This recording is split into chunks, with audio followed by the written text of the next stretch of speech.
So, this is an interesting part of the Srimad Bhagavatam. We have had the pastimes of the queens of Dwarka, explaining how Krishna won their hand, and then after that, the sages turn up there, and they want to take darshan of Lord Krishna. And when the sages come to Kurukshetra, and immediately Krishna, Balram, the Supreme Personality of Godhead, all of them immediately rise, all the members of the Yadus and everyone else, they all rise when the sadhus come. And immediately Krishna starts speaking, and the idea here is that the sadhus, of course, the sadhus are always worshipable. Krishna speaks that very beautiful words. Krishna speaks. He says that while even the deities, even in the deities one may worship, but the sadhus are right in front of us. We can feel them, touch them, and get purified very quickly. And very beautifully he glorifies the sadhus. And it is interesting because they have come to see Krishna. They have come to have the rare darshan of the Supreme Personality of Godhead, because they all know he's coming to Kurukshetra. So all the sadhus, all the great sadhus of the universe have all collected there to take his darshan, to hear from him. But Krishna, he acting like an ordinary, king of this world, he starts glorifying these sadhus, which is the correct etiquette. I mean, even ordinarily for any person, if we see a sadhu, it is our duty to glorify them. We must glorify them. We must take their blessings. We must take the dust from their lotus feet. So, Krishna, though he is the Supreme Personality of Godhead for whom these sadhus have come, still his humility, his love for his devotees is such that he starts glorifying them only. And he glorifies them so wonderfully that for a moment the sadhus are dumbstruck. They also become silent for a moment. They don't know how to react. It happens sometimes, when some senior devotees, they come up to you and they say something, they glorify you, and you don't know where to look, because they are lifetimes ahead of us, miles, mountains and lifetimes ahead of us. But still, to encourage us, to keep us on the path of bhakti, they come and say something nice about us, they glorify us, they say this and that. So, in the same way, here the sadhus also are, there for a moment they are taken aback, they don't know what to say. And then they recover and they start, glorifying Krishna.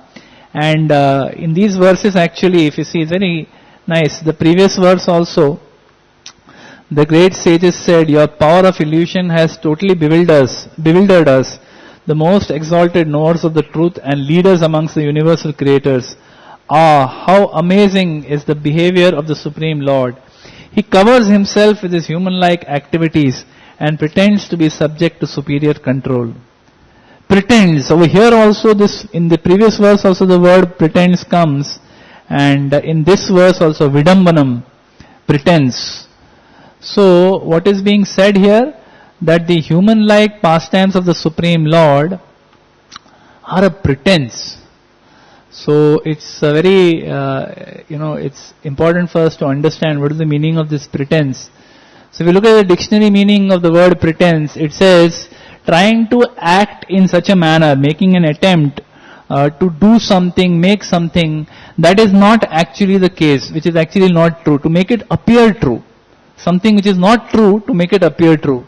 This is what is a pretense. So very often we, despite having no quality of humility, still when we see Vaishnavas, very, we bend down and, we show our humility.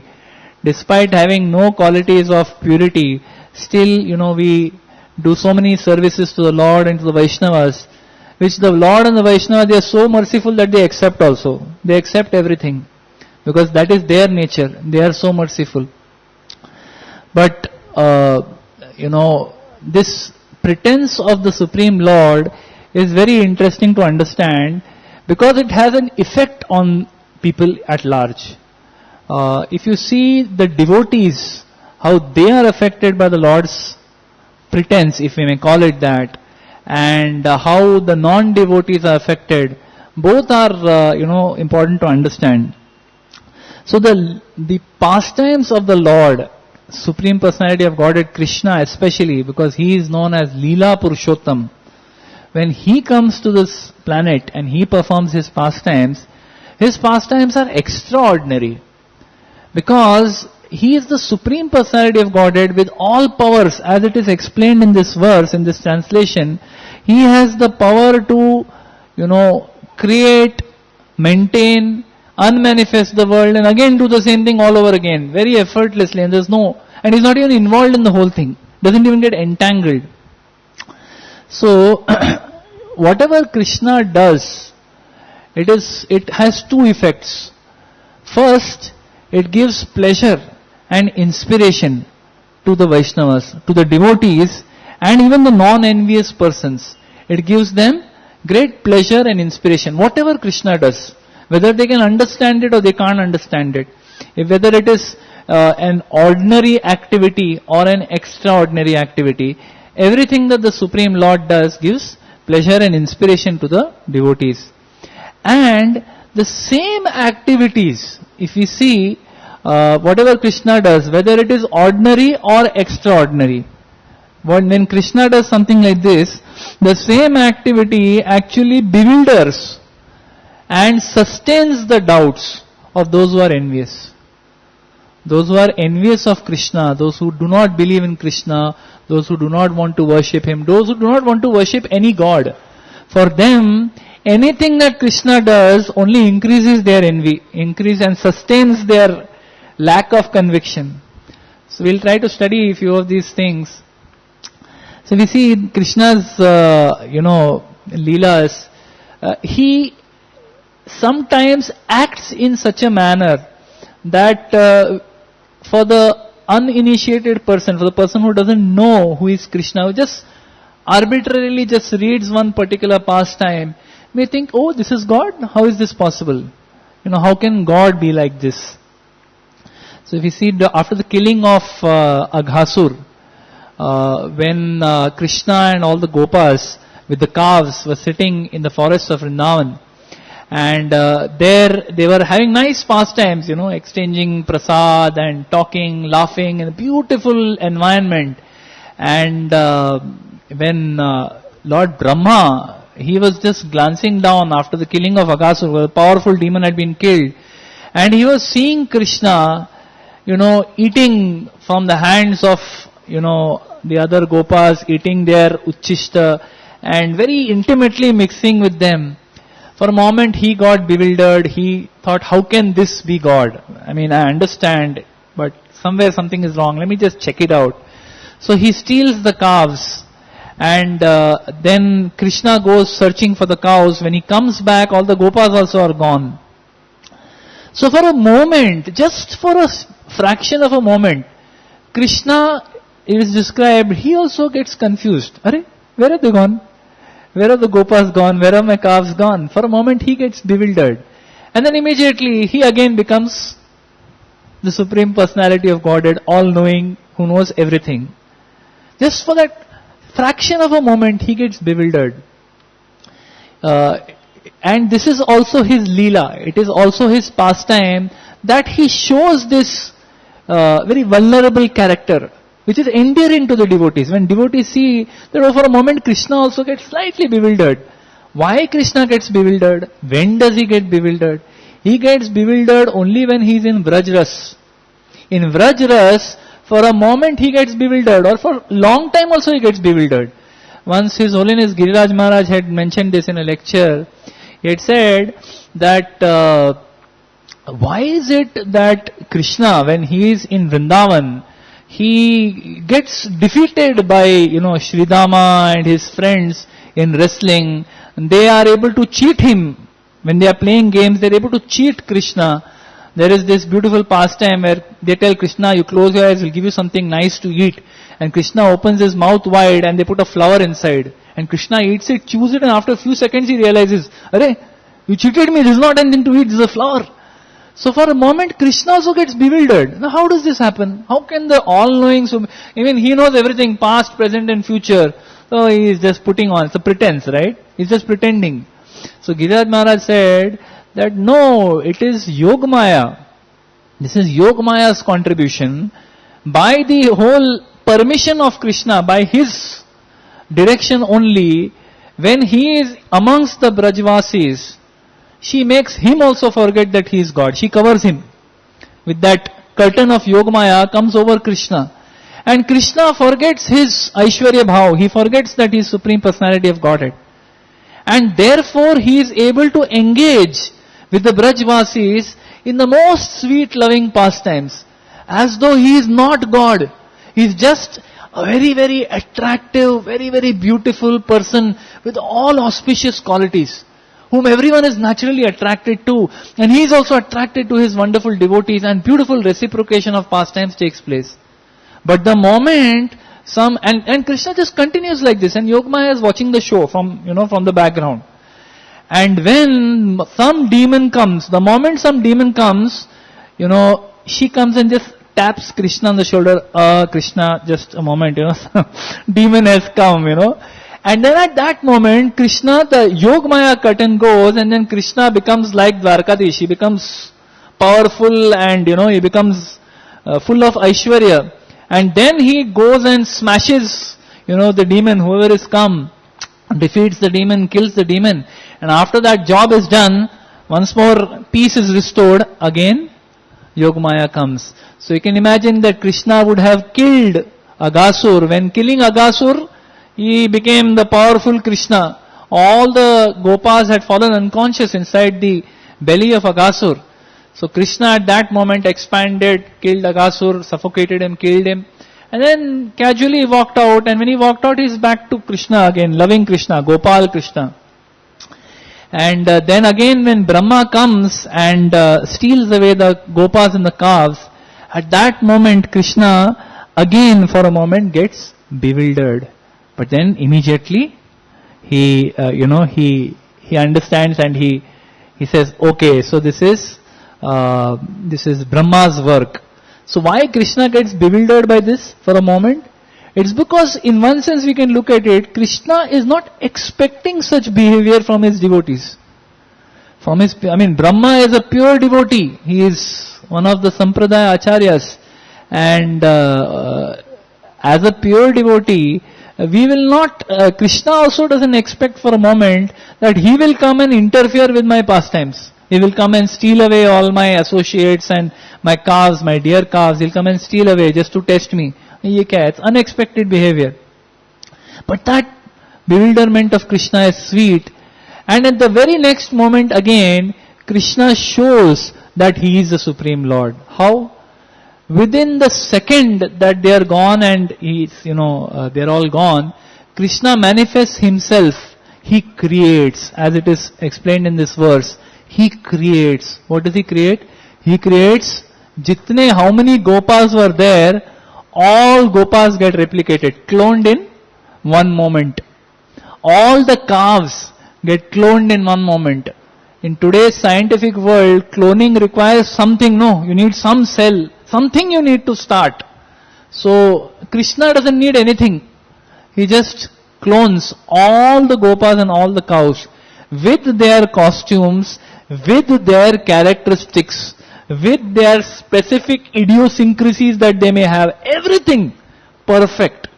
And then they go, he creates, then they go back to, Vrindavan, to Gokul, and over there, for 1 year he maintains. He has created, for 1 year he maintains, and nobody comes to know. Not one person comes to know that this Krishna has done this. Not even Balaram. Balaram is also Supreme Personality of Godhead, but he also is very sweetly covered by, Yogamaya and Krishna's Maya, that even Balaram doesn't come to know till the very last moment. One fine day he sees one pastime and he understands, there's something wrong here. Kuch to gadbad hai. So then he understands. So even Balram, the supreme spiritual master, he also is bewildered by Krishna's beautiful pastimes. So Krishna maintains this for 1 year, and then after that, after the Leela, the Brahma Vimohan Leela is completed, where Brahma comes back and he sees that everything is going on very normally. All the gopas are there, all the calves are there, and he thinks, Arey, abhi wahan rakh ke aaya tha, and he comes back, again he goes and checks, again he comes back. He gets bewildered. And then he surrenders to Krishna. At that time, all the gopas and the calves, they manifest as Vishnu. He sees Narayana forms in all of them. And at that time, you can imagine how embarrassing it must be for Brahma, how bewildered he must have been, and how embarrassing. It is like Jor ka chata, very big slap he gets in that sense, because Krishna has showed him what is his opulence.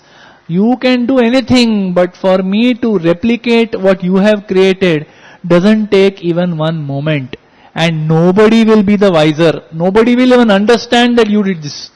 I can carry on without you. So, Brahma gets a lesson from this, very beautiful lesson. And we also get a lesson that we see that how powerful and how wonderful Krishna is. That he is able to do these things. Then we see Lord Ram. When Sita was stolen away, what was his reaction? He is the Supreme Personality of Godhead. He could have said, okay, I know, Ravan has done it. I have come here to kill Ravan. Chalo, let's just go. Lakshman, chalo yaar, jate hain. Let's just go and finish off the job. Kill Ravan, bring Sita back and finish it.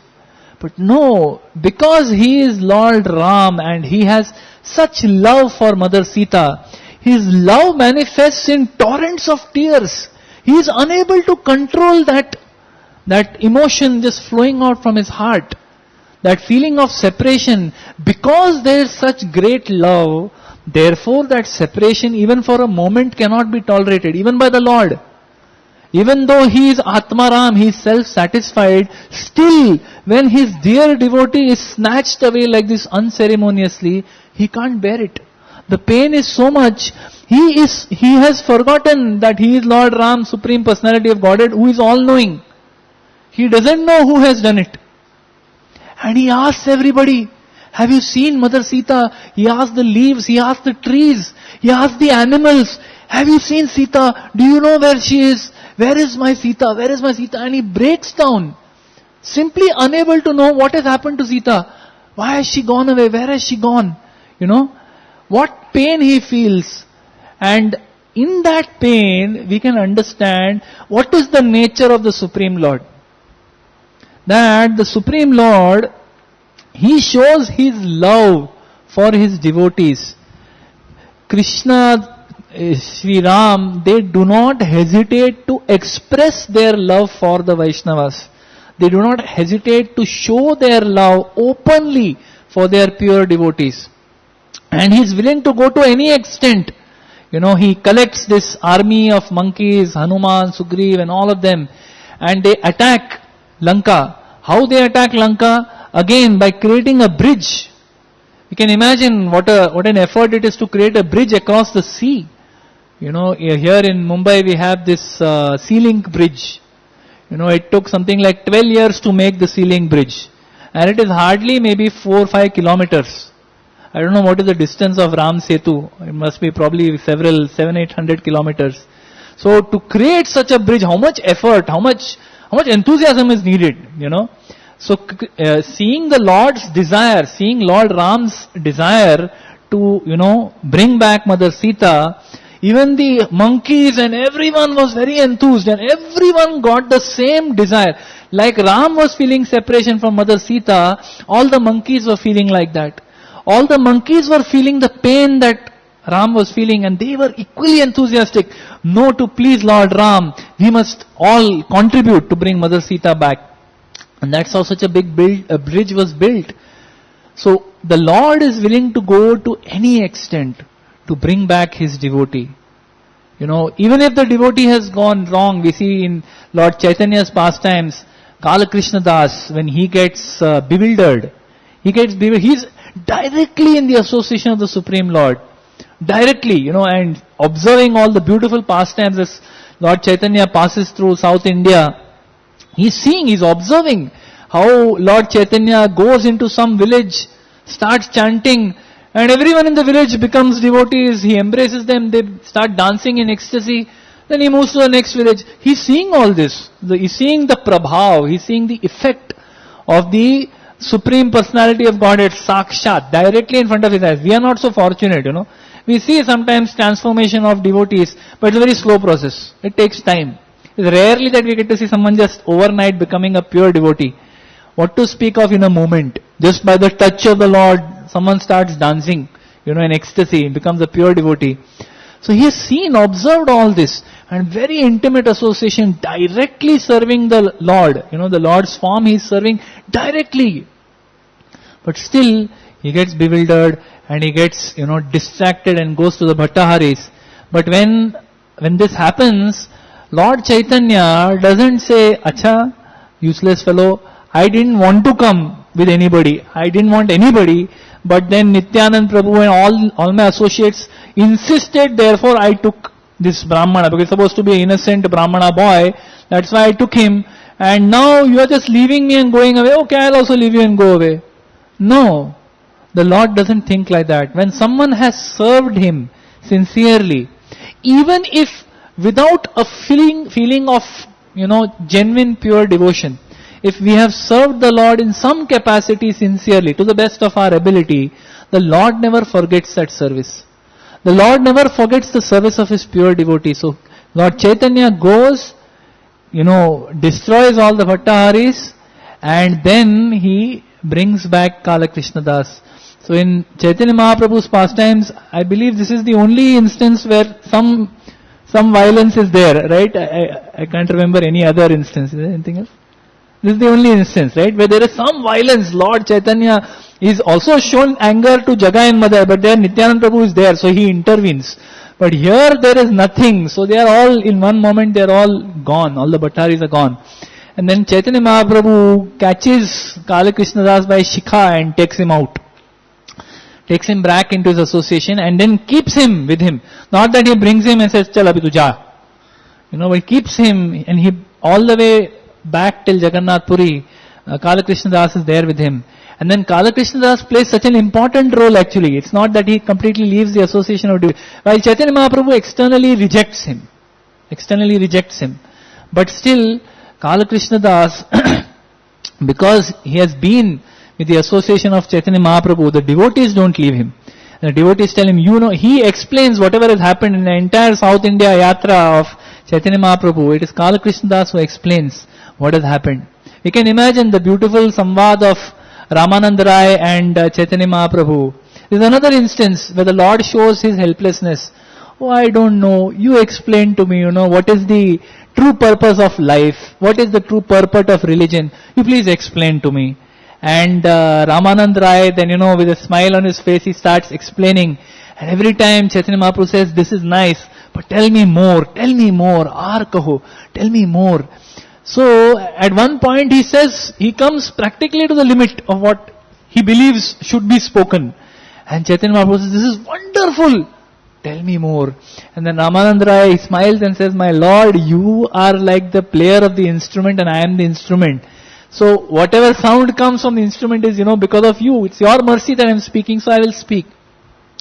So we see, this is the Lord's glory. This is His mercy. This pastime, these wonderful pastimes, we would never know if not for Kala Krishna Das. Because he goes and repeats it, so that's how everyone knows. So the Lord is so merciful that He doesn't leave His devotees. Even if they have committed mistakes, if they have sincerely served, the Lord is so merciful. So all of these pastimes, show us the beautiful nature of the Supreme Lord. It shows us how Krishna, even though sometimes for a moment when he is in the association of pure devotees, he may pretend to be bewildered.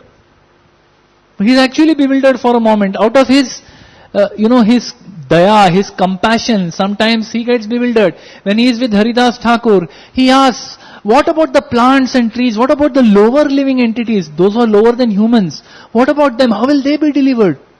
So he is asking this to Haridas Thakur as if he doesn't know. He knows. But just in that moment of compassion, he is so enamored by the association of Haridas Thakur. He asks Haridas Thakur, you tell me what should be done. And then Haridas Thakur says, no my Lord, through the loud chanting of the Hare Krishna Mahamantra, Hare Krishna, Hare Krishna, Krishna Krishna, Hare Hare, Hare Ram, Ram Ram, Hare Hare. So the loud chanting of the Hare Krishna Mahamantra, even the plants and trees and insects, everyone will be delivered. And then the Lord is then satisfied by that answer. So he has doubts. The Supreme Lord also gets doubts like this sometimes. And this shows the sweetness of the Lord. He's not like that rigid God, someone comes and asks, my Lord, I just wanted to tell you something. I know. I am the super soul in your heart. I already know. You were going to say this, right? I already know this. No, the Lord is so sweet that He wants to hear from His Vaishnava. Tell me what is your problem. When we go and stand before the Lord with some, araj, my Lord, Meri araj suno, listen to something, I have a problem, listen to me. The Lord already knows because He is super soul in our heart, He already knows. But He appreciates the fact that we have come all the way to the temple, we are standing with our hands folded in front of Him, and with love, whatever little, grains we have in our heart, we are trying to offer Him, my Lord, please, I want to offer my life, do something for me also. It's just genuinely requesting the Lord. Lord is very pleased, He reciprocates. He is not that He already knows and He said, chal tu ghar ja, aane ki bhi zarurat nahi hai. He is appreciating that we came and we took His darshan and we, paid obeisances here. We took blessings of all the Vaishnavas. We heard Hari Katha. We had prasad. He appreciates this and He reciprocates with our desires. In the same way, if you see the pastimes of the Lord bewilder the envious and the non-envious, the envious people. Those who are envious of Krishna, sometimes when they see His pastimes, they can find fault. Like we see, Krishna goes as Shanti Dut. He goes as Shanti Dut to Hastinapur. When He goes as Shanti Dut to Hastinapur, in one sense, He does His best. Though He advises the Pandavas before going, see, I'll go, but I don't think it's going to work out.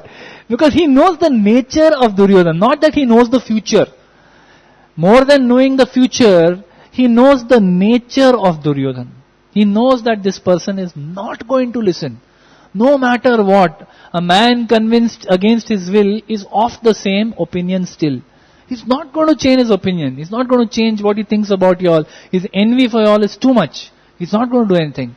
But still, because the Pandavas tell him, very humbly, Krishna accepts the role of Shanti Dut and goes there.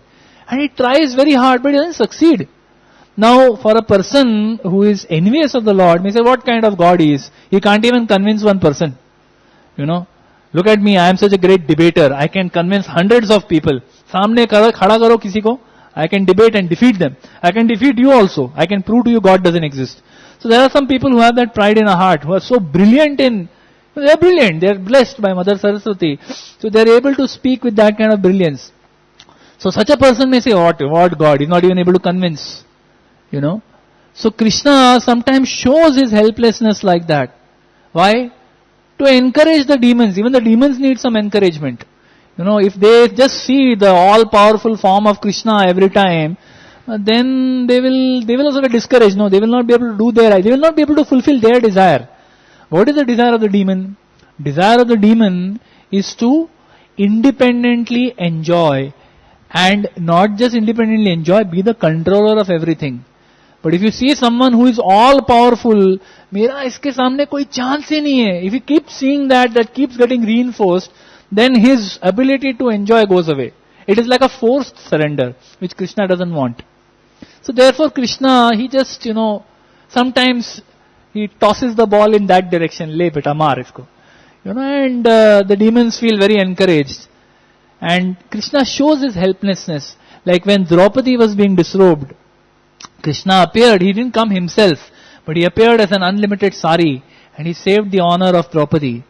And then, as Govind Prabhu has explained once, that when Draupadi comes before Krishna, she kind of chastises Krishna, that, what is this, you didn't come. You came so late. I mean, I was almost dying of shame.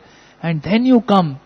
And Krishna, as a Supreme Personality of Godhead, what he could have said? I mean, imagine if we had been told this. एक तो आके बचाया, I'm not there, I am some, 1,000 miles away in Dwarka, and I have come as an unlimited sari and I have saved you. Still you are talking like this. If we had been, maybe we would have, because of our nature, our conditioned nature, immediately our ego comes out. Immediately our pride comes. Arey, how dare you say this to me? I did this for you, still you are talking. Ehsan faramosh. We will talk like that. But the Supreme Lord is so sensitive. He is so wonderful that instead of defending, he actually acknowledges. He says, yes, I'm sorry, I should have come earlier. I could not, I'm sorry, I was engaged in some things, so it took me some time to come and protect you. So please forgive me. So this is the Supreme Lord. He shows his vulnerability. He shows how sensitive he is. So that is this quality that these Brahmanas are, extolling, that how wonderful the Lord is, right? Oops. Yeah, so the human-like pastimes of the Almighty. So these are human-like. Actually today humans don't have some of these qualities, this sensitivity, this vulnerability. The moment someone becomes powerful, people forget their good qualities. They become very, proud and they become hard-hearted. But these wonderful human-like qualities, the Supreme Lord shows. And when the devotees see these things, even when the devotees see this vulnerability, they see these small so-called failures of the Lord, their heart becomes even more, they become even more impressed, they become even more inspired by seeing this beautiful pastime of the Lord. There's an envious person, when they see Krishna performing Ras Leela, they become envious. Arey, how he can do this? How can he, dance with the wives of other men? How can he marry 16,108 wives? How dare he? They are not able to tolerate this. But when the devotees see the same pastime, what do they see? They see something completely different. They see that the Supreme Lord's ultimate mercy, this is the highest reciprocation of love, of Atma Nivedan, between the gopis and Krishna, between the 16,108 wives of Krishna. They see the acharyas, when you read the purports, the acharyas, they are able to see the mercy of Krishna, not the lust of Krishna. They are able to see the merciful nature of Krishna in these pastimes. The whole viewpoint is different. How the acharyas see and how the envious people see. Same pastime bewilders the envious people, but it fills the hearts of devotees with hope and with love. So like this, another point that is mentioned in the verse in the purport, because we see these human-like pastimes of the Lord, we should not be bewildered like common people. As devotees or as aspiring devotees, as sadhakas, we should not be bewildered by seeing these pastimes of the Lord. Because this same person who, while carrying fruits, while carrying grains to that fruit vendor, and he's not even able to hold the grains in his hand, everything is falling out. Half the grains are falling out of his hand. But still, and when he gives her, hardly any grains are remaining. But still, we understand that this same Supreme Personality of Godhead, who can't even hold a few grains, who gets afraid when Mother Yashoda lifts a stick to discipline him. He's trembling with fear. It's not false fear, it is real fear. He's really afraid. He's really afraid that what will happen now? She'll beat me. So that Supreme Personality of Godhead, we should not get bewildered, because he is the same person from whom this creation comes forth, who maintains the entire creation, and into whom the whole creation folds up after some point of time. What a wonderful person. When we chant, Jai Radha Madhav Kunja Bihari, Gopi Jana Vallabha, Girivaradhari. There is Gopi Jana Vallabha, but there is also Girivaradhari. He is giver of pleasure to the gopis, but same time he is also holder of Giri Govardhan. So we have to be able to balance the fact that Krishna is source of everything. Aham sarvasya prabho, matta sarvam pravartate. I am the source of everything. Everything in this material world is coming ultimately from Krishna, directly or indirectly. We should always remember this. The Lord is like, in once, and another point that is being mentioned here is that while He may be creating, maintaining and destroying, still He is not entangled. Means He is not responsible for the karma that is being incurred by all the people in this world. He is like, to give you an analogy, He is like money, like currency. The currency notes, the wealth of this world. The Supreme Lord is like that wealth, which is utilized by people for doing sinful activity, which is utilized by the people for doing pious activity. But in both cases, while the energy of the Lord is being utilized for various means, the Lord Himself is not implicated by any of these activities. So the money cannot be held in a court of law that you did this, sinful activity. It is the person who used the money to do the sinful activity, that person will be implicated. So it's a very nice point that's being made here, that while He is responsible for this creation, and the analogy that is given in the verse itself is like the earth planet. How the earth planet also creates many forms of stones, trees and other varieties, and only different names may be given, but ultimately it is all earth only. Very nice, a different kind of analogy is given in this verse. You look at the earth, how this earth is, the earth planet as we see it, as we know it.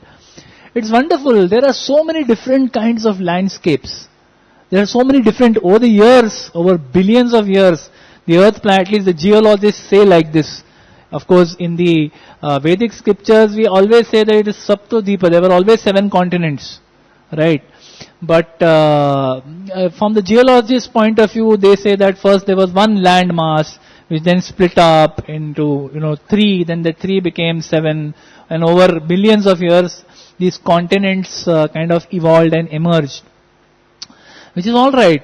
But look at the variety that is there on this earth. Just on this earth, it's not like everything is one plain land. बस एक plain land है, वहाँ पे खेती करो, अपना काम करो, जाओ. So much variety. There's so many different, in geography, I remember we used to learn all these different kinds of landscapes, There is something called tundra, there is the savannas, there's a Mediterranean region, there are the glaciers, there are the rainforests, there are the deserts, there is the polar region. So many different types of regions are there, and each one has its own characteristics. Each one has its own flora and fauna. Different kinds of animals live there, different kinds of plants and vegetation is there. In the tundra region, which is the very cold countries, it's so cold that there is no scope for, certain types of trees. So only the pine trees come there, and shrubs, shrubs are there, very small shrubs, which cannot survive, only these shrubs can survive in the cold. So everywhere the earth is manifesting in so many different ways. But overall, though the earth is manifesting somewhere as mountains, somewhere as, as plain land, somewhere as plateaus, somewhere as grasslands, somewhere as deserts, somewhere as poles, which is full of ice. Even though she manifests so many different forms, still she is the same. She is the same Mother Nature, same Mother Earth, who is providing nourishment, who is involved in the creation of all living entities, in the sustenance of all living entities, and ultimately the destruction of all living entities. She is involved in all, but still she is not involved. She is providing all the raw material for creation of all the living entities on this earth. That raw material is coming from the earth. She is maintaining, because without food, no one can survive. She is maintaining.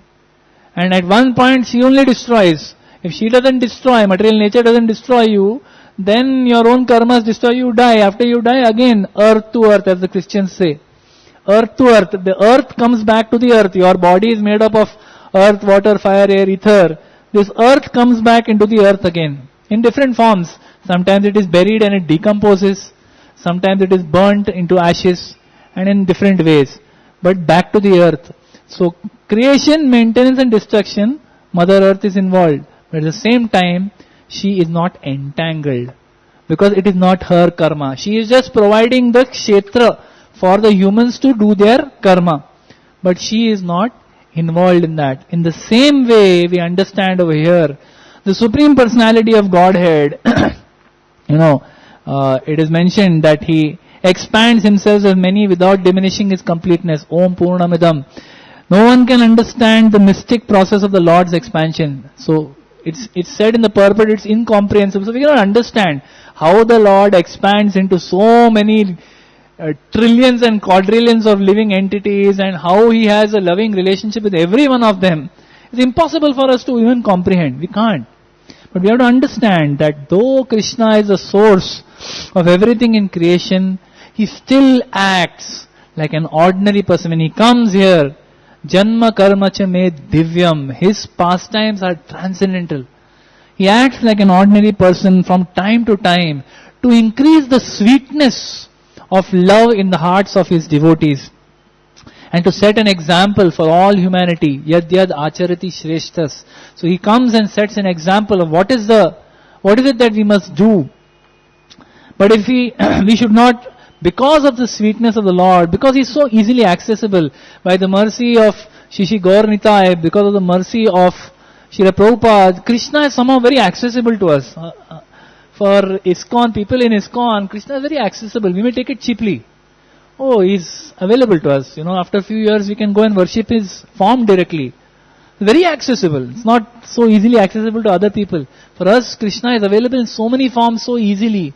So we must not misunderstand, we must not take lightly the supreme benediction, supreme blessing that we have of Krishna's association, of Krishna's pastimes in the form of books, Krishna's holy name, Krishna's prasad, and Krishna's wonderful devotees. We should not take for granted. We should understand this is the greatest fortune of our lives, and dedicate our lives towards serving the Vaishnavas and serving the Lord. Thank you very much. Hare Krishna. Srila Prabhupada ki jai. Srimad Bhagavatam ki jai.